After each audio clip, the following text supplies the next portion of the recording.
the look of a scene change. What's that on it? I'll look it from over. Oh, heckling.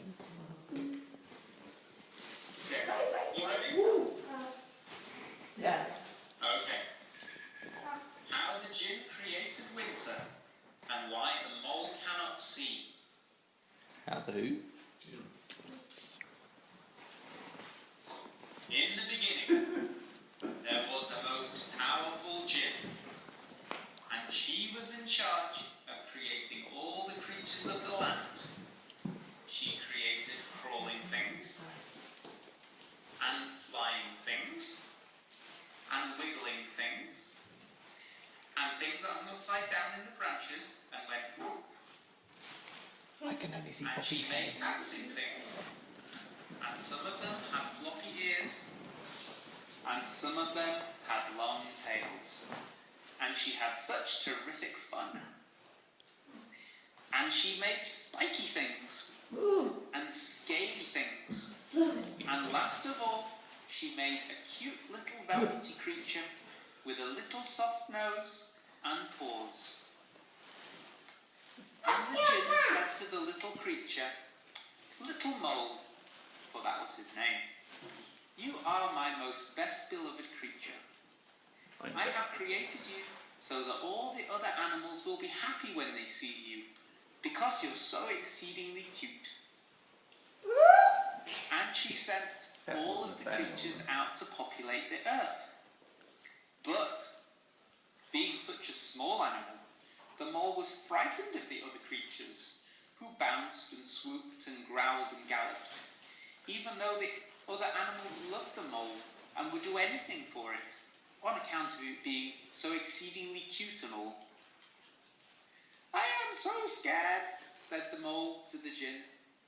"There are so many wiggling and crawling and flying and strange creatures. I'm frightened." "Don't worry," said the Jinn. "I will look after you and protect you from the frightening things." And the mole felt happy and went out for a walk to explore the world.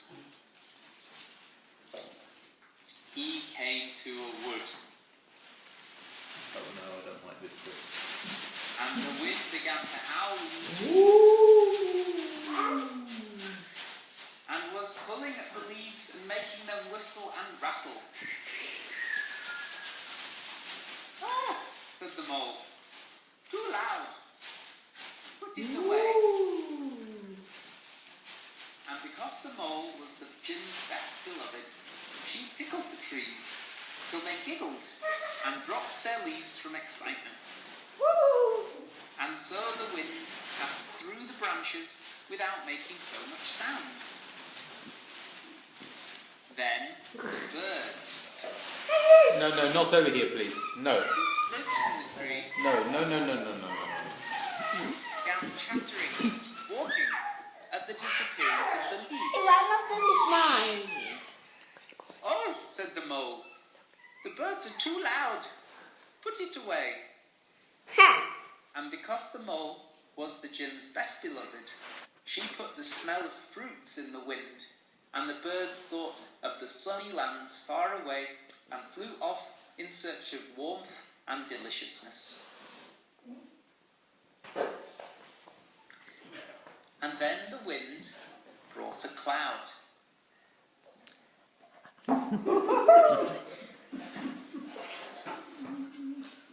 Actually, spider webs.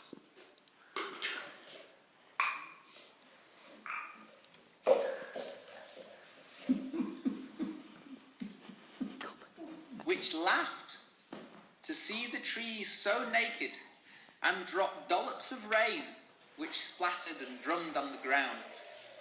Gosh. Oh, what's that noise?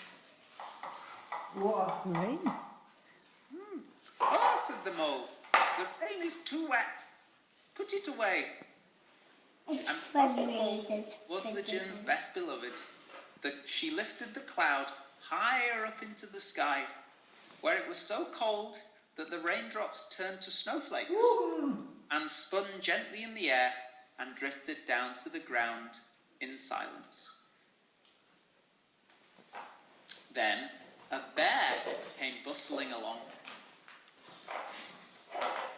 and was so big Woo. and in such a hurry that he didn't notice the little mole and nearly squished him. "Too big," said the mole. "Put it away." And so the Jinn whispered in the bear's ear, "You must be ever so tired from walking through the forest all day. Wouldn't you like to go and snuggle up in a warm cave and rest?" And the bear thought, "Oh, I am so tired from walking in the forest. I think I'll go into a cave and have a rest." And when she got there, the Jinn's magic made her sleep for a long time. And so the mole continued on through the quiet, soft snow, with no birds to disturb his thoughts, or bears to knock him over, or squish him underfoot. How nice, thought the mole. And then the sun appeared, and made the snow sparkle and dance. "Oh," said the mole, "too bright. Put it away."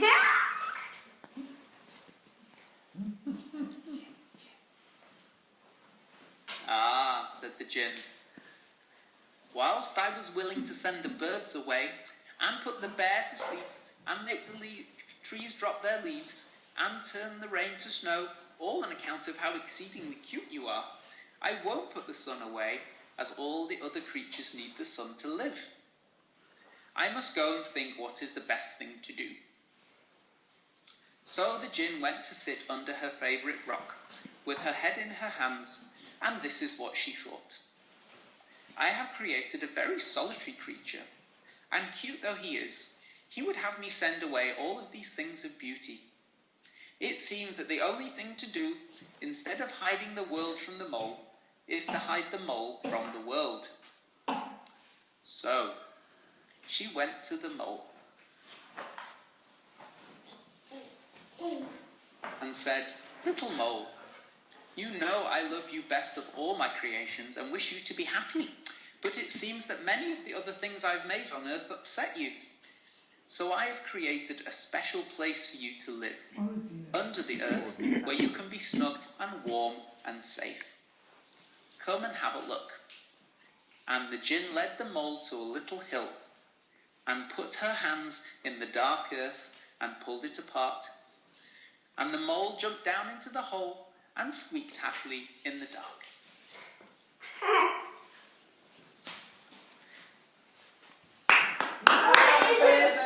And so the mole came to live underground. And in time, the leaves grew back on the trees, and the bear came out of her cave, and the snow melted back to water, and the birds returned, and the Jinn called this spring. After some time, the mole became lonely, and decided that he missed the sound of the birds, and the stomping of the bear, and the wind in the leaves. And the mole was so sad, he began to cry.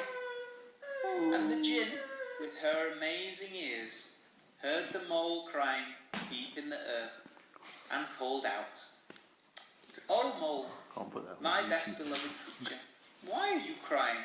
Isn't it nice down there away from the sun?" "I miss the smell of the fresh air, and the smell of the beautiful flowers," said the mole, "especially the poppies. But I'm afraid of the bright sun, so I don't want to go up above." "I will make it so that you can't see the sun," said the Jinn. "Come up to the surface, little mole." So the mole climbed up through the dark earth till he could smell the air, and the daisies, and the bluebells, and the plantain, and the yarrow, and best of all, he could smell the poppies. But he couldn't see a thing.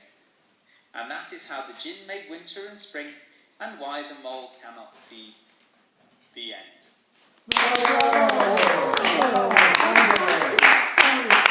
And the narrator, and actors, and puppeteers. David, did you write the story? We wrote it together. Well, Natty wants to hear it again. Tomorrow, well, not tomorrow, maybe on Christmas Day we'll do another performance for you. Can we have the scripts, please? Yeah, certainly. Thank you. We've got it recorded.